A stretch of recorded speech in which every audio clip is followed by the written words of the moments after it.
Good morning, you guys. It's your boy Bill Mahari here, represent Mahari Nation Sports Podcast. Much love to the entire LDBC and the basketball community. If you want more basketball content, tune in to Basketball Conversations every Friday night, 9 p.m. Central Time, which is tonight, is where we discuss basketball-related topics, news, debates, and everything else in the world of basketball. If you want to subscribe to the channel, make sure to hit the subscribe button, hit the bell icon to get all the latest notifications when I start dropping videos and live streams. If you want to donate to the channel, I will put the PayPal and Cash App links underneath the description box if you want to donate any money to the value of this channel. All right. Now we're on to the next episode of Historical Perspective. And this time around, we're going to talk about one of the best shooters during the 80s and the 90s. All right. We've been talking about championship teams in college basketball and in the NBA the last few days. But now we're going to talk about Mr. Mark Price of the Cleveland Cavaliers. And this was the type of player that basically was one of the best pure shooters as a point guard in the NBA during the time when he was playing in the 80s and throughout the 90s. But he was the type of player that many people questioned how he would survive in the NBA because standing only at 6 feet tall, you know what I mean? He basically was the type of player that led his team in shooting percentage, 3-point shooting and free throw shooting. Okay, so let's talk about his college career.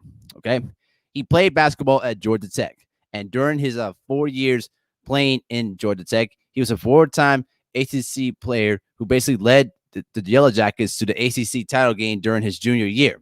Okay, and while he was playing at Georgia Tech, he was a second-team All-American in 1986, consensus second-team All-American in 1985. He was also third-team All-American twice in 84 and in 86.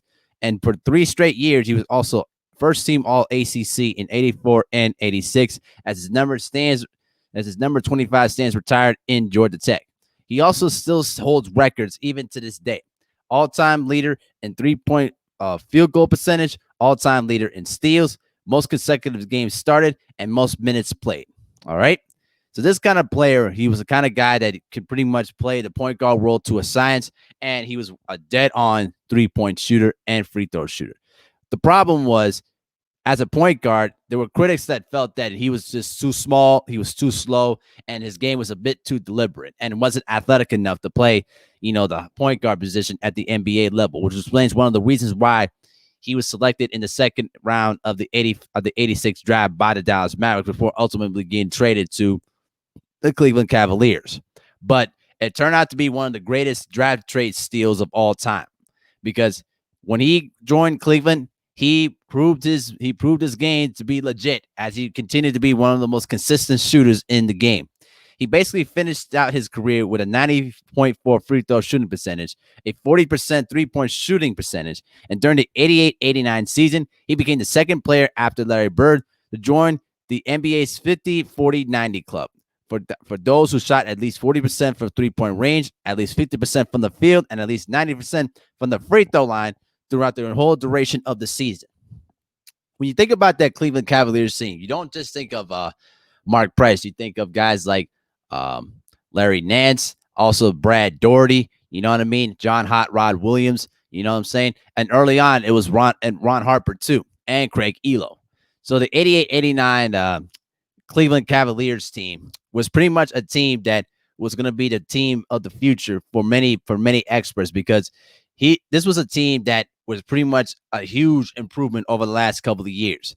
And ironically, they acquired Craig Elo as emergency guard because Mark Price was actually sick in one of the games during that year and ended up staying on the team throughout the duration of the season and throughout the next few years of his career too as well. But that 88-89 team was a breakthrough year for the Cleveland team because they finished with 57 regular season victories. That basically was second place behind the Detroit Pistons in the Central Division. All right, they basically, in that same season, they beat the Chicago Bulls all 6 times during that year. Because remember, during the 80s, you had to play your division rival 6 times. So the Bulls lost all 6 times to the Cleveland Cavaliers. Well, as we normally say, the regular season don't mean jack. And that series was competitive throughout the all 5 games. And remember, Mark Price was also injured. I think he injured it, maybe his knee or his ankle. Might have been one of the two.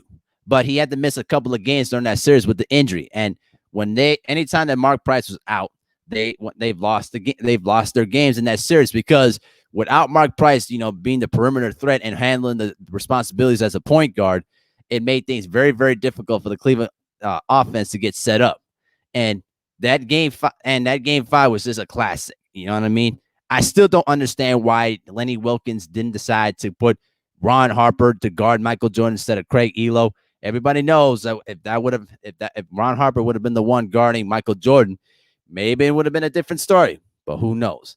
But it wasn't meant to be, as the Bulls pulled off the upset in 5 games thanks to Michael Jordan's game-winning shot at the buzzer, and that kick-started the Bulls dynasty. But that didn't stop there. You know what I mean?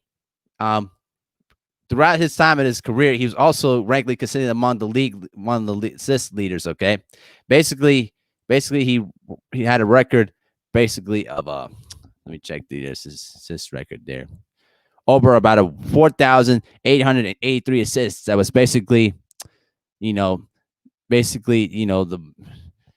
most assists in franchise history up until LeBron James broke that record. Okay.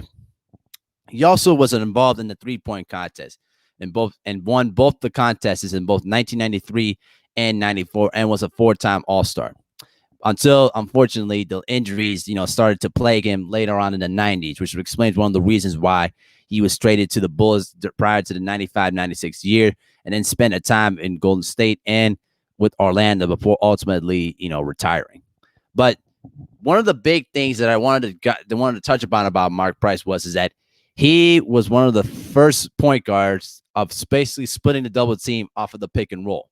As Golden State Warriors coach Steve Kerr, who was a teammate of Mark Price during the time in Cleveland, he basically said, end quote, "Mark really revolutionized the way people attack the screen and roll.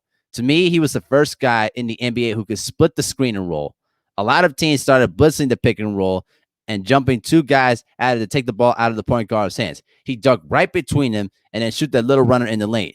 Nobody was doing that at the time. You watch an NBA game now, and almost everybody does that. Mark was a pioneer in that regard, and he's absolutely 100% right. What he's talking about is that when you attack the pick and roll, you try to send 2 guys at the ball handler to try to get the ball out of their hands.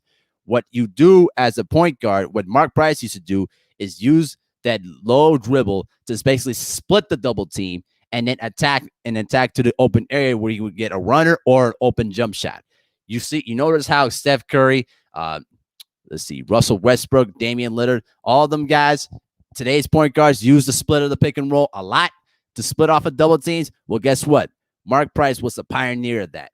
Without that, you probably would not see that a lot in today's basketball. It probably would have taken a long time for another point guard to do it. But Mark Price was the first person to do it. And now you see other point guards down the line, Gary Payton, John Stockton, Jason Kidd, all of them great point guards of the 90s. And then also you had Steph Curry, Damian Lillard, Russell Westbrook, Chris Paul doing the same exact thing. And they took it to another level where it's never been seen before. And now you currently see it even today in today's basketball. You know understand what I'm saying? And so right now his number is basically is now retired with the Cleveland Cavaliers. You know what I mean? He was a 4-time All-Star. He was first team All-NBA in 93, and he was third team All-NBA 3 times in both 89, 92, and 94. Now, the problem with Mark Price's resume, because of the fact that he was injured quite frequently, because remember, he had a knee injury in 91 and basically missed a lot of games between 94, 95, all the way up towards the end of his career. So the key question is, does the man resume and does his accomplishments warrant enough for Hall of Fame status? That's a tricky one. I think that with his resume and the impact he brought into basketball, maybe he might be a slight bit short in terms of getting into the Hall of Fame. But if you talk about a guy that really impacted and really changed the game, he definitely does get in there. But his resume is basically, to be honest with you, I think his resume just falls a bit short because, he really was a guy that, was quite injured frequently. And also, playing in the Central Division with Michael Jordan, You always have to meet against the Bulls every year. And unfortunately, Cleveland could not figure out how to beat Chicago. They lost in 90, basically lost not just 88, but also the famous 89 series. But they also met in the conference finals in 1992, and they also lost that. And they got swept in 93 and lost in 94 too to the same Bulls team without Michael Jordan. So I don't know. His resume, I think, to be honest with you, in all sincerity, I think his resume falls short of Hall of Fame category, but it doesn't take away what he was able to do throughout his career. And if you want to talk about a guy that practices shooting a lot, in fact, his father, who was a former NBA coach, basically taught him how to shoot well and said, "Hey, if you can't shoot a free throw, why are you making millions of dollars?" So that's where the dedication of his free throw shooting, comes from. It just comes from, same routine, same form. You know what I mean? It's all about practice. He would shoot at least about 1,000 threes per off season just to keep his shooting touch, together. When you see his shooting touch, there's no change to his rotation. There's no change to his form. It's always been consistent, and it's always with the same straight rotation anytime he shot the ball. And so he's really was one of the best shooting point guards of his time, and especially when he was playing with the Cleveland Cavaliers. You could probably make a case that he was one of the best pure shooting point guards, and probably one of the best overall point guards besides from John Stockton that we've seen in the NBA, in all sincerity. But let me know what you guys think about, Mark Price's career and about what he was able to do during the time, and how his skill set impacted the NBA. But more importantly, this question is, do you believe that he belongs in the Hall of Fame, or do you think his resume, falls short? So I'll be interested to see what you guys think about it in the comment section. But let me know what you guys think.